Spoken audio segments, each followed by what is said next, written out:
بسم اللہ الرحمن الرحیم۔ ایک ایسی حقیقت جو ہم سب بھول چکے ہیں، ایک ایسی حقیقت جس کو ہم فراموش کر چکے ہیں، ایک ایسی حقیقت جو ہم بھلائے بیٹھے ہیں، مگر جو ہم سب کے قریب ہے، ہم سب کے بہت قریب ہے، وہ حقیقت ہے، وہ حقیقت ہے موت اور قبر۔ یہ ایسی حقیقت ہے جو بادشاہ ہو یا فقیر، عالم ہو یا جاہل، امیر ہو یا غریب، سب کو آنی ہے۔ لیکن افسوس ہم اپنی زندگی میں اس حقیقت کو یاد نہیں رکھتے۔ قرآن میں اللہ تعالی موت کے وقت کی ہولناکی بیان کرتے ہوئے فرماتے ہیں، سورہ واقعہ فرمایا، اور کیوں نہ ہو جب جان حلق تک پہنچ جائے اور تم اس وقت دیکھ رہے ہوتے ہو، اور ہم اس سے زیادہ اس کے قریب ہوتے ہیں مگر تم دیکھ نہیں سکتے۔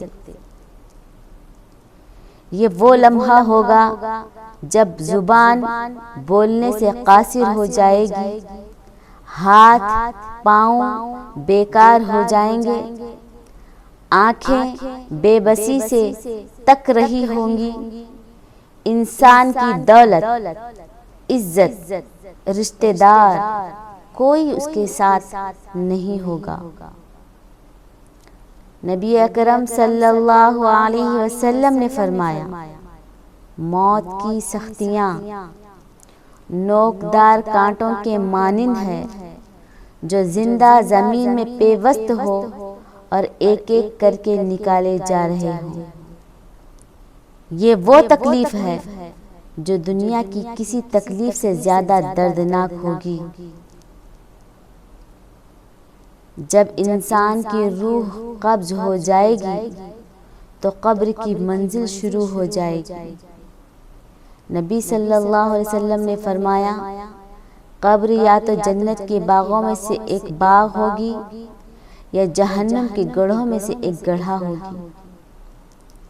جب جنازہ قبر میں اتارا جائے گا اور مٹی ڈال دی جائے گی تو وہ لمحہ شروع ہوگا جب انسان اکیلا تنہا رہ جائے گا۔ اس کے رشتہ دار، اس کی اولاد، اس کے چاہنے والے، محبتوں کا دم بھرنے والے اسے گڑھے میں اتار کر اس پر من و مٹی ڈال کر واپس چلے جائیں گے، اور وہ اندر 100 من مٹی کے اندر ایک تاریک، سنسان اور خوفناک گڑھے میں ہوگا۔ نبی صلی اللہ علیہ وسلم نے فرمایا، جب بندے کو قبر میں رکھا جاتا ہے اور اس کے رشتہ دار واپس چلے جاتے ہیں، وہ ان کے قدموں کی آواز سنتا ہے، قدموں کی آواز سنتا ہے۔ کیا ہی عالم ہوگا، کیا دل کی کیفیت ہوگی کہ آپ کے چاہنے والے، آپ کے محنت سے کمائے گئے پیسوں پر پلنے والے، آپ کی خدمتوں سے بڑے ہونے والے، آپ نے جس کو پالا پوسا بڑا کیا، اپنی تمام آسائشیں آرام کو بھلا کر آپ نے ان کے لیے دنیا میں مشقتیں اٹھائی، محنت کی، وہ اولاد، وہ رشتہ دار آپ سے پیٹ پھیر کر جا رہے ہیں۔ کیا عالم ہوگا، کیا کیفیت ہوگی، کیسا لگے گا؟ آنکھ بند کر کے اپنے آپ کو قبر کے گڑھے میں محسوس کیجیے۔ آپ اس اندھیرے اور خوفناک اندھیرا جو آپ کو ڈرا رہا ہوگا، وہ ہولناکی جو آپ کو تنہائی سے اٹھے گی، اس چیز کو یاد کیجئے، اس احساس کو دل میں پیدا کیجئے۔ جب اس کے رشتہ دار واپس چلے جاتے ہیں تو پھر 2 فرشتے آ کر اسے اٹھاتے ہیں اور سوال کرتے ہیں، تمہارا رب کون ہے، تمہارا دین کیا ہے، اور تمہارے نبی صلی اللہ علیہ وسلم کون ہیں؟ جو ایمان والا ہوگا وہ کہے گا، میرا رب اللہ ہے، میرا دین اسلام ہے، اور میرے نبی صلی اللہ علیہ وسلم حضرت محمد مصطفیٰ صلی اللہ علیہ وسلم ہیں۔ لیکن جو دنیا کی لذتوں میں مگن رہا، جو نماز سے غافل رہا، جو اللہ کے احکام سے روگردانی کرتا رہا، جو دنیا کے اس رنگ و بو میں کھو گیا، جس نے دنیا کو لالچ کی نظر سے دیکھا، جس نے دنیا کو جمع کیا اور آخرت کو بھولا تھا، وہ کہے گا، ہائے افسوس، ہائے افسوس، میں نہیں جانتا۔ پھر کیا ہوگا؟ پھر قبر اس پر تنگ کر دی جائے گی، اتنی تنگ کر دی جائے گی کہ پسلیاں ایک دوسرے میں پیوست ہو جائیں گی۔ نبی صلی اللہ علیہ وسلم نے فرمایا، جب منافق یا گناہگار قبر میں داخل ہوتا ہے تو ایک فرشتہ لوہے کے ہتھوڑے سے اس کے سر پر مارتا ہے، وہ ایسی چیخ مارتا ہے، مردہ ایسی چیخ مارتا ہے کہ جنات اور انسان کے علاوہ سب سنتے ہیں۔ حضرت عثمان رضی اللہ تعالی عنہ جب کسی قبر کے پاس سے گزرتے تو اتنا روتے کہ داڑھی مبارک تر ہو جاتی۔ کسی نے پوچھا، آپ جنت اور جہنم کا ذکر سن کر اتنا نہیں روتے جتنا قبر کے ذکر پر روتے ہیں؟ تو فرمایا، میں نے نبی صلی اللہ علیہ وسلم کو فرماتے سنا، قبر آخرت کی پہلی منزل ہے، اگر یہاں نجات مل گئی تو آگے آسانی ہے، اور اگر یہاں پکڑ ہو گئی تو آگے شدید عذاب ہے۔ محترم ناظرین، کیا ہم نے اپنے قبر کے لیے تیاری کی؟ کیا ہم نے اپنی نمازوں کو درست کیا؟ کیا ہم نے اپنے عقائد کو درست کیا؟ کیا ہمارے دل میں دنیا کی محبت ہے؟ کیا ہمارے دل میں مال کی حرص ہے؟ کیا ہم نے جھوٹ، غیبت، بدکاری، سود اور دھوکہ اور حرام کاموں سے توبہ کی؟ کیا ہوگا ہمارا؟ کیا ہمیں اللہ کا خوف نہیں ہے؟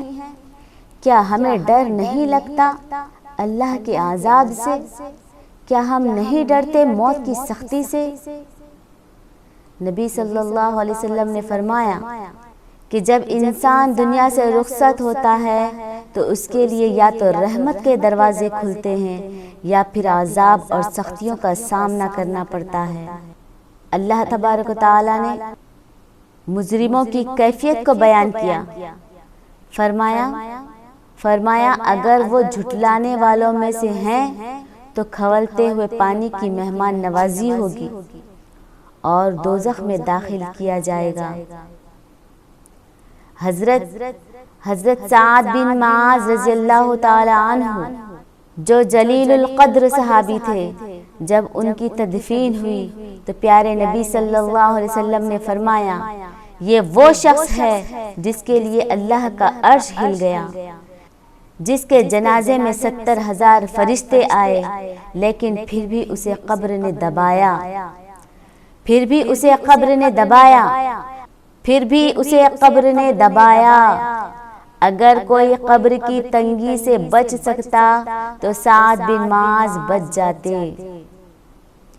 آپ کا اور ہمارا کیا ہوگا؟ جب کافر کو قبر میں رکھا جاتا ہے تو اس پر آگ کے دروازے کھول دیے جاتے ہیں، اس سے کہا جاتا ہے کہ تیرا ٹھکانہ ہے یہی، یہاں تک کہ قیامت نہ آ جائے۔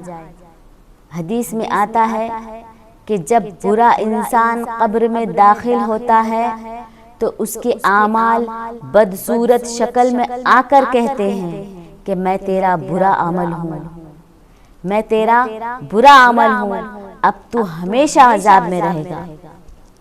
نبی صلی اللہ علیہ وسلم نے فرمایا کہ جب بندہ مومن ہوتا ہے، نیکوکار ہوتا ہے تو اس کے لیے جنت کی کھڑکی کھول دی جاتی ہے، لیکن جب بندہ نافرمان اور گناہگار ہوتا ہے اس کے لیے دوزخ کی کھڑکی کھولی جاتی ہے اور وہ ہمیشہ عذاب میں مبتلا رہتا ہے۔